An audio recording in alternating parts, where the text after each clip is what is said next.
Hi, this is Life Coach David. Thanks for listening to the Law of Attraction podcast. I'm a very experienced and certified Law of Attraction life coach. So if there's something you really want to attract into your life, or maybe there's certain areas of your life that you want to improve, or maybe you're going through a hard time, consider having some wonderful coaching sessions because it's super, super helpful. And before we get back into reading, Excuse Me, Your Life is Waiting, I just want to thank all of you who are listening from the United States and all over the world, because I've gotten some email from listeners in Germany and Denmark and other countries, and it's just wonderful that we're all interested in the law of attraction and we're all resonate with it because it's so powerful and there's no reason not to be living a happy life and a life filled with everything you want. Before I get into reading, I just want to share a story. The other day, I was getting my phone fixed, and a lady walked in, and I could tell when she walked in, she was very low vibration. You could just see it on her. And she said to the guy, "Where's my phone? Is my phone ready yet?" Like in a very low vibration tone. And he went to get it, and he said, "Well, there was a problem with it. It turns out some of it's broken." She didn't know it was broken. So she immediately said, "Oh, you broke my phone. You broke my phone." And she went into this whole tirade with threats and I'm going to call the manager and all kinds of, wow, anger, low vibration, low vibration. And I was sitting there watching this and I thought to myself, I bet the same result is going to happen for her, whether she was totally calm or in this way where she was like screaming and being in anger. And that's exactly what happened. In the end, she had to call the insurance she had and tell them what happened and see if they would pay for it. And she walked out and she said to me, like, "Don't bring your phone here. The service is horrible." Very.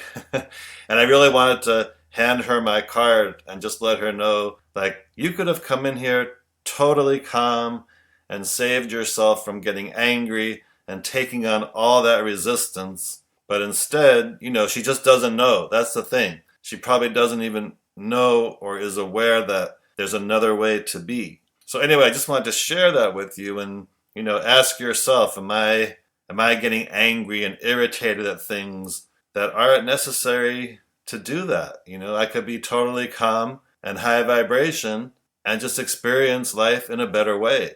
So that's what I wish for her and anybody else who has that kind of attitude where everything's wrong and I have to yell and be angry in order to get things to happen, because that's so not true. It's the opposite. So anyway, I'm going to continue reading from Excuse Me, Your Life is Waiting. And this little section is called What's Wrong is Never Right. There is truly no sense in staying away from doctors if your beliefs say doctors work. While I've turned the health and shape of my body around dramatically, I know what my mind will and will not allow right now. So I still make an occasional visit to the doctor or even the dentist. But think about it for a minute. What are doctors trained to do? Heal you? Sure, that's the objective. As soon as they find out what's wrong with you, what's wrong is their business, their reason for being. Yes, they want to help, but if they don't find something wrong, how can they help you? Since what's wrong is what they're looking for and what you expect them to find, that is precisely what they and you are going to attract. Something that is wrong. Haven't you noticed that with doctors, we're either on the verge of getting something or we've got one foot in the grave? We're either precancerous or having a chance. I'm not knocking those in the medical profession. They're a grand and commendable group just now beginning to understand the process of wellness. But we don't have to join them in attracting any more of what we want to get rid of, and we certainly don't have to visit them in fear with closed valves. If you've been told you're in some sort of precondition and it's scaring the pants off you, slow down and take a look at what you're creating. You've closed your valve by becoming fearful. You're magnetizing negativity, and you are now headed straight toward the inevitable fulfillment of the doctor's verdict. Every doctor on the face of this planet knows that illness soars once the diagnosis is given. Imagine that. By all means, go to your doctor, but watch your reactions, your fears, your beliefs, your denial, which means watch your valve. Set the so-called incurable rate aside, along with any other gruesome statistics about the disease.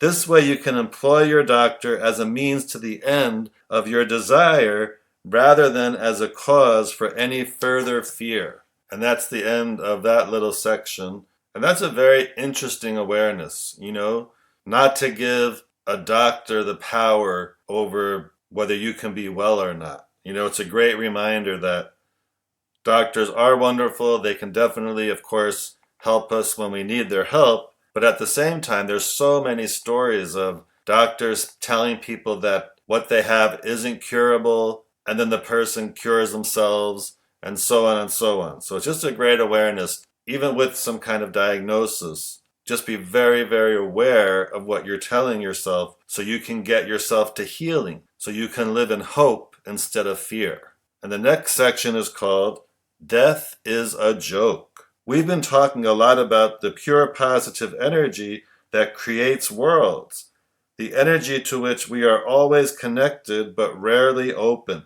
Since our body is an extension of that primal force of life, why do we die? Let's say you're an actor. You get on stage, you put on a costume, and experience the fun of being a character in the play. When you're done, you put the costume and character aside, but you're still you. Same thing with your expanded self. It's here playing around in a body for the sheer experience of it all, for the learning, for the fun.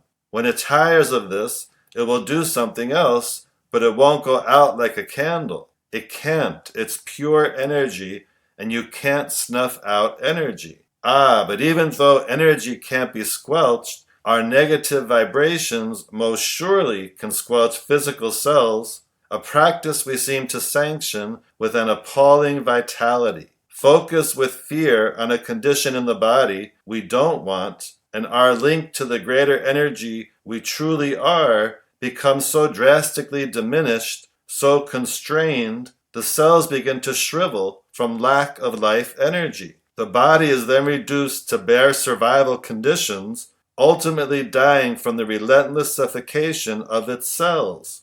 But only the body dies, not the life force that you are. In that state of suffocation, the poor cells, which must have a constant supply of life force, are now compelled to respond differently to the negative vibrations seething throughout the body. Since their own well-being has been compromised through lack of that critical energy, they have no alternative but to allow dis-ease to take over. If disallowance of the life force continue, the cells can no longer reproduce themselves. At that point, they cease their physical existence and simply recycle back into the pure positive energy of well-being from which they came. And so do you. We call it death, but the only thing that ceases to exist is your physical form, not you. Scientists already know that the body can live far longer than it does now, like centuries.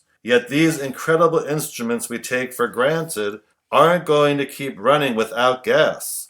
So if someone is no longer excited about their life and the energy stops flowing through them, what we call death is the result, but only to the body, not to you. It's not the tainted smoke from the cigarettes that kill you, it's the disallowance of life through the lifeline. It's not the heart attack that kills you, it's the disallowance of life that caused the attack in the first place. Let that life force pour steadily and freely through you, unrestrained and unrestricted, and you should drink cyanide every day for breakfast without even getting the hiccups. So isn't it interesting that the biggest fear we continue to vibrate and then stuff away to vibrate even stronger is the fear we have of death? Fearing death is a deplorable, learned response we picked up long ago from a bunch of power-hungry fanatics religious and otherwise, who wanted to play the game of let's control the masses. And they did, brilliantly.